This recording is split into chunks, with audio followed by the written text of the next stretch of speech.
Hey guys, it's Ted Bogert. Welcome back to the TED Show. Oh God, I am so excited to have these two alumni from the TED Show back on with me together. Enrique Acosta Gonzalez and Vince Loran. You're gonna have to correct with the Leadership Void podcast. They are both leaders for sure, both heroes in my mind. And I just am so excited and blessed to have you guys on. Welcome. How's it going? Outstanding. No, we're ecstatic. We've been talking about this for the last several days, and we know that that we love your company individually, but together now it's become a party. That's right. It's a party for you two. Well, for me too.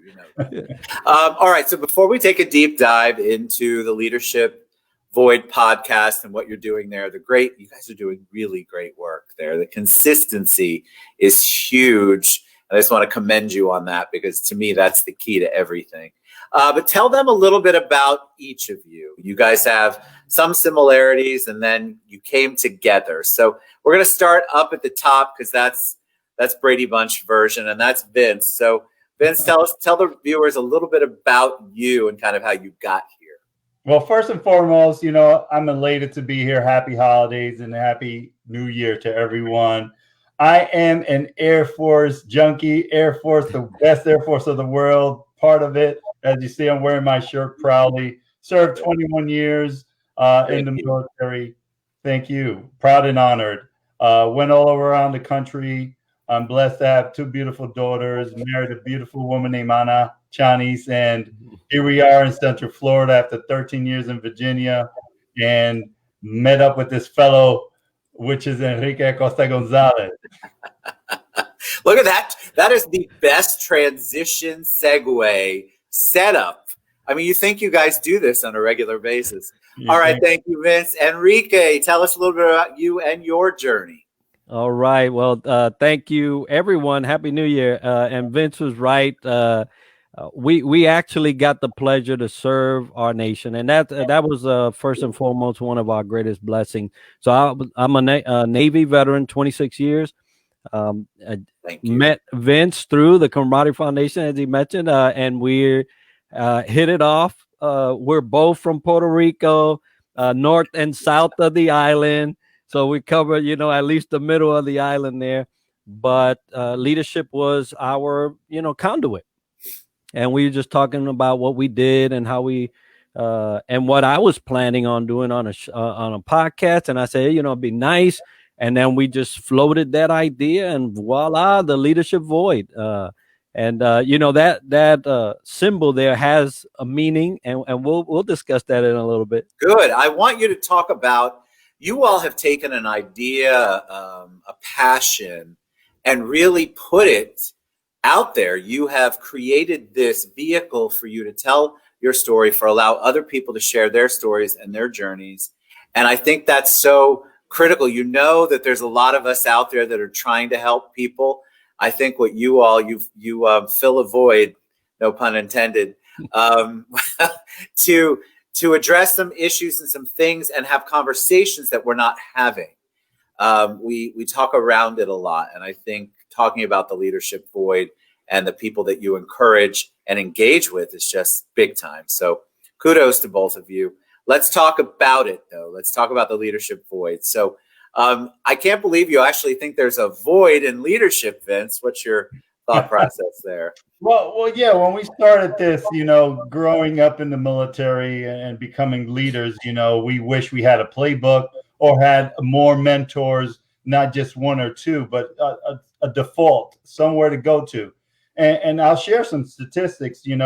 There's pretty much 18% of managers that are highly talented, doing great managing people and managing others, which means it's 82% that are not great at or good at managing or leading people, So, and if you look at that in money, that's over $550 billion annually.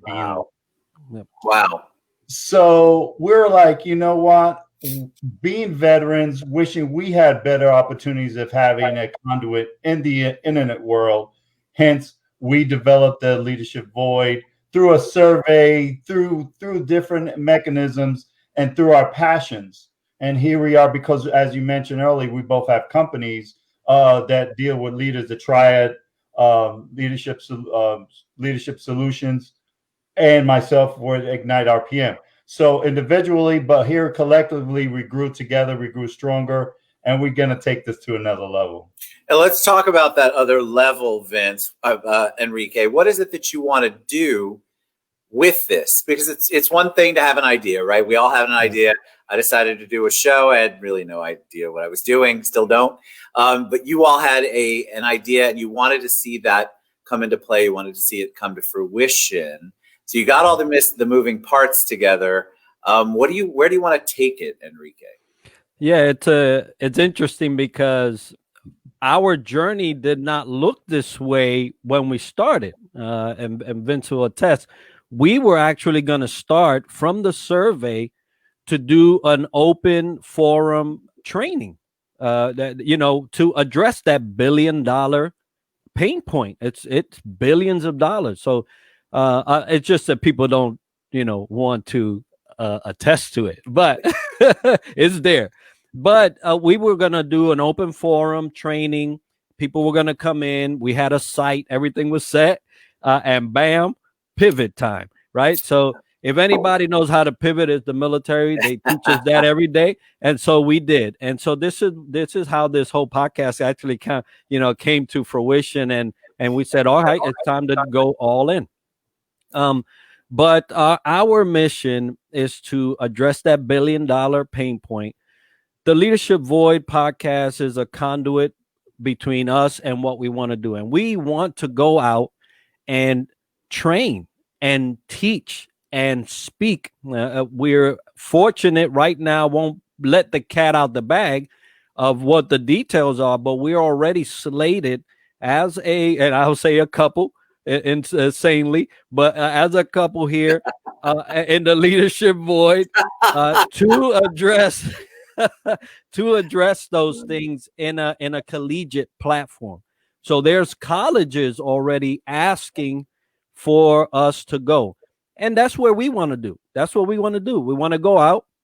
We want to speak to big forums, bring the Leadership Void insight that we've acquired it over the year, and all the things that we've heard, and bring it to the people.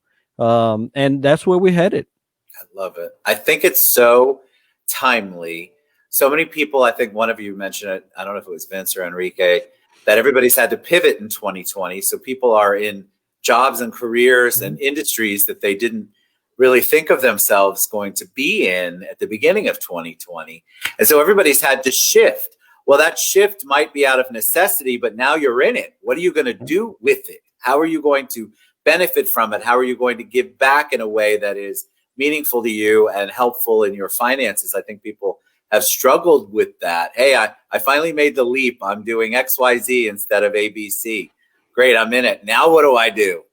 Where do I figure this out? How do I have the managerial skills, the leadership skills, the community skills? I love the fact that you immediately hit void right in the title, because a lot of times we dance around things. You could have made it a really pretty title, the leadership collaboration. I'm just making fun of stuff. But you hit it, the void. There is a giant void. So let's talk a little bit about that. What are some of the things that you see when you're going in and you're talking to people, or when you have them as guests, where the void is? And I'll start off, and I say to folks, we all want to achieve mission excellence, mission efficiency, right? And as military, we love acronyms, and that's ME. And the first person is me, right? So we talk about mission excellence is me. It's you. You got to look yourself in the mirror, because you're the leader, you influencing, and you have to understand what it takes to really be cool, calm, and collective, understand how to influence, how to really listen. That's been a very key component of a lot of leadership's voids, because it's a strength to have that superpower of listening. So the me factor is really important in this whole equation of a holistic leader. Love it. How about you, Enrique? Yeah, no, I share the same sentiment. Most of the people, it was a conversation I was having with my wife yesterday. people have struggles in relationship because they don't even know themselves. Yes. So when you don't know yourself, you don't know how to relate to somebody else. And so in leadership's standpoint, you're trying to lead people without knowing yourself. Yeah. And when you get to that me, that reality that, people call, come to Jesus, whatever you want to, when you get to that point where your cards are being read before you even get started, right? The people can read you real quick, and they'll tell you about yourself. Address those things. That's the void, right? And Vince mentioned listening. If I could say out of 10 questions, 9 were answered with listen. Yes. Listen. And the thing is that we try to lead without listening. And that's why you have such a percentage so high about mismanagement, right? And it's there. So me is the place to start. All you have to do is take some time for yourself. But believe me, your people will thank you a millionfold They will. for taking time. They're hungry for that kind of feedback too.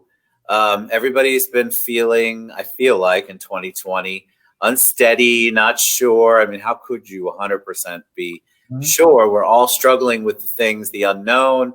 What's it going to be like? Oh, I thought it'd be over in a month, and now we're 11 months in.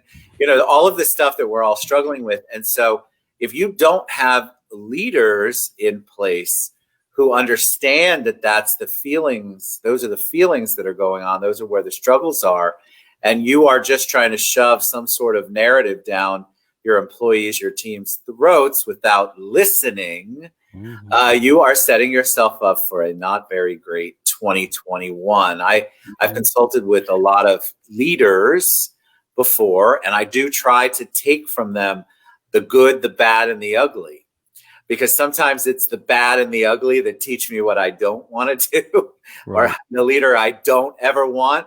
Do you guys come from that point ever, like in the military or wherever you happen to have worked? Have you ever dealt with leadership and you're like, this is the opposite of how I want to be?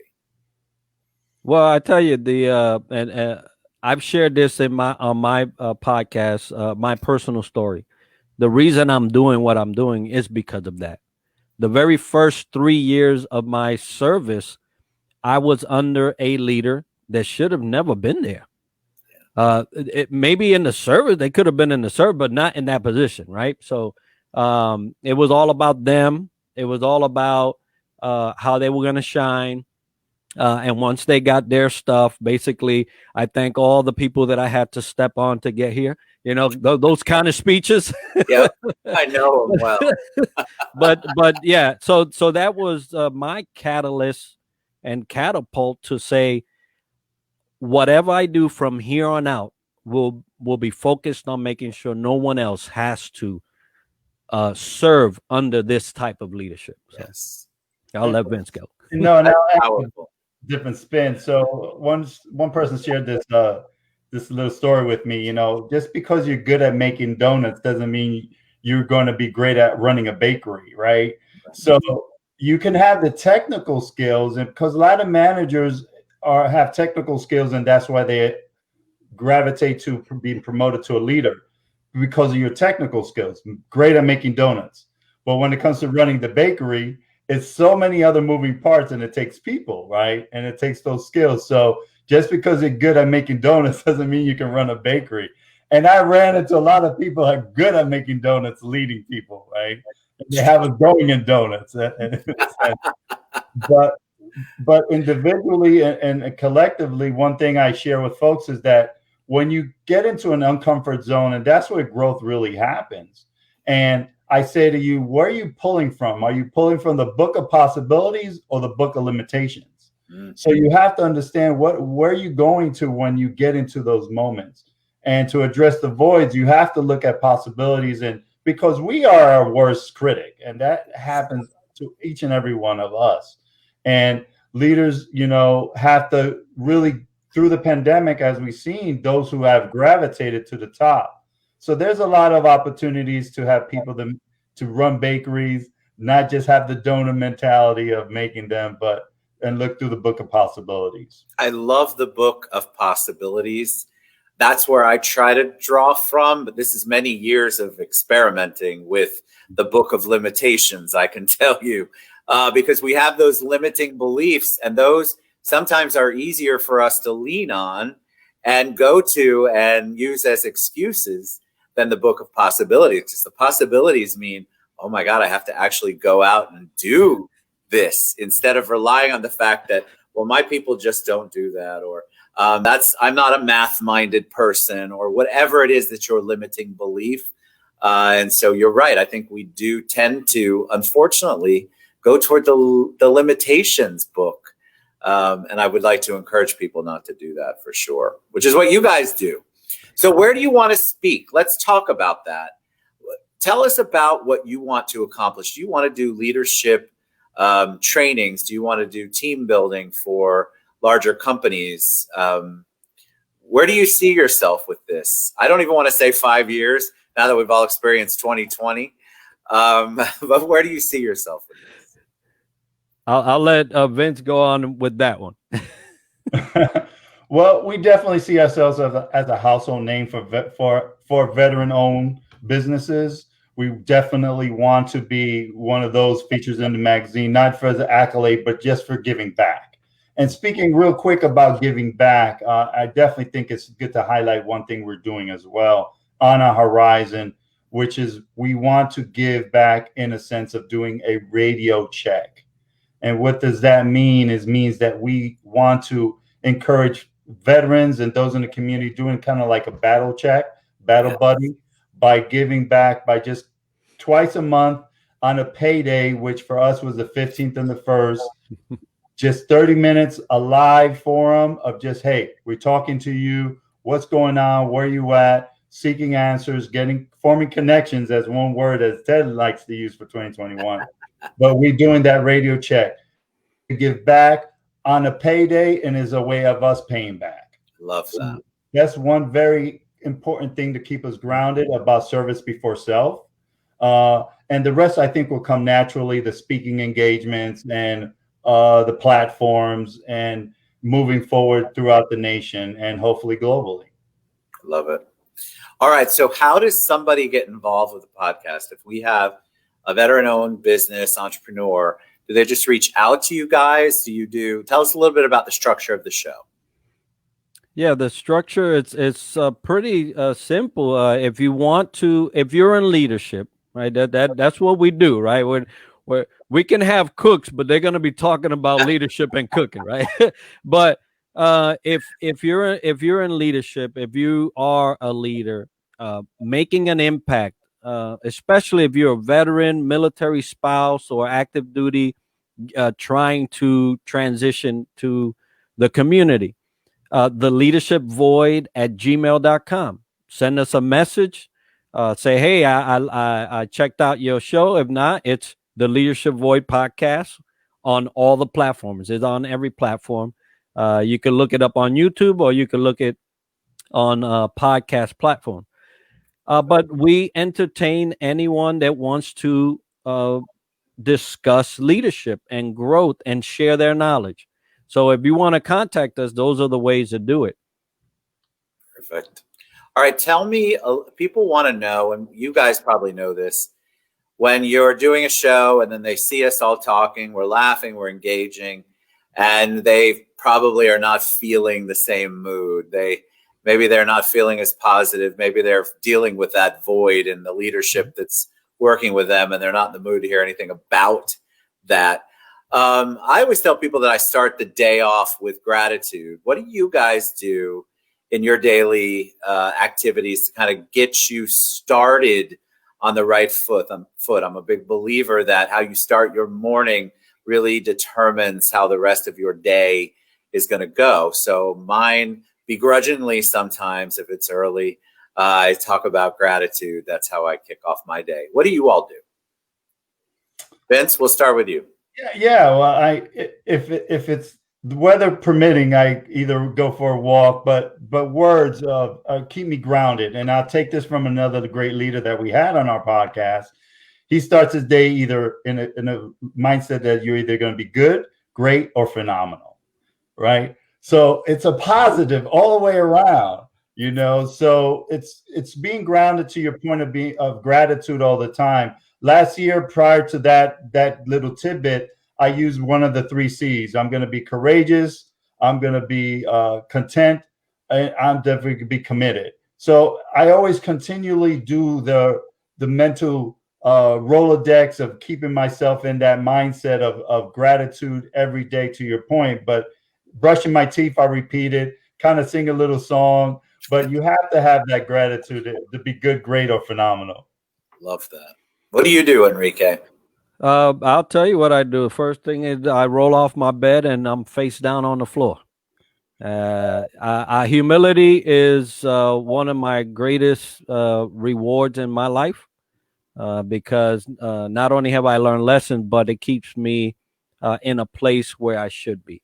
And so I started humble. I ended the same.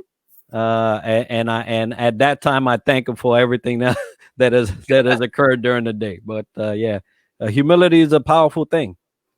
I think people don't take the time in the morning, regardless. It doesn't, what Vince is saying, what Enrique is saying, or me, if that's not your fit, I still encourage you to find a fit. Find something that is going to motivate you, that is a positive way for you to start the day. Because a lot of people wake up and hit the alarm 75 times and they're miserable because they're going to a job they don't like. I mean, I could go on and on and on. But I think regardless of what you're having going on externally, you can set your internal soul, spirit, mind on fire by focusing on positive. So the 3 things we said are a little different. You could find your own, but I want to encourage you to do that because it's really mind-blowing how impactful that can be. Mm-hmm. All right. So we know to go to the Leadership Void podcast. We know how to tag each of you. What is your plan for 2021 in the short term, Vince? What do you want to accomplish first quarter? Oh, wow. First quarter. That's a great question. So let me think about that. I think for me, you, Enrique. There we go. No, I mean, first and foremost for me, the first quarter is really to establish some of these short-term goals I have established. They're pretty much easy. Read a book, and I'll share with you. Here I am reading. Shift Your Mind. That's read this book. Short-term goal. Hit the 100 subscribers for the Leadership Void on a professional level. I'm in graduate school for social work, so definitely working in the internship. So there's a lot of small term goals I have professionally and personally that I definitely want to reach, and there's a few more, but those are the highlights that I have. I love it. All right, Enrique, how about you? All right, so likewise, I got a ton of books to read. I'm enrolled for my master's in organizational leadership through Regents University. I'm also, and Vince mentioned something that's important to us. YouTube, they have milestones, right? But so do we as far as so that 100 subscribers. And I'm going to quickly mention this for the next, and we're about 50 from that 100. So the next 50 subscribers, we're going to take note, right? Will be tagged. One of you will win this book. This book is called From the Prairie to the Pentagon, written by one of our guests on the Leadership Void, Denise Jelinski Hall. This lady ran all of the National Guard, Air and Army. And so it's a wonderful book. She's a wonderful person and leader, and it's going to go to one lucky winner. So, all right. And so we will all post the tag, the link, so that you can go to their YouTube and subscribe, and then they'll keep track of all of that. You guys are a joy. I mean, I just love what you're doing. I mean that. Your podcast is enlightening and still human. Nobody ever leaves there feeling, oh my God, these guys are all elitists. There's nothing I could do that they do. It's so down to earth and so good and raw. And so I want to continue. I want to encourage you to continue. You're doing a fantastic job.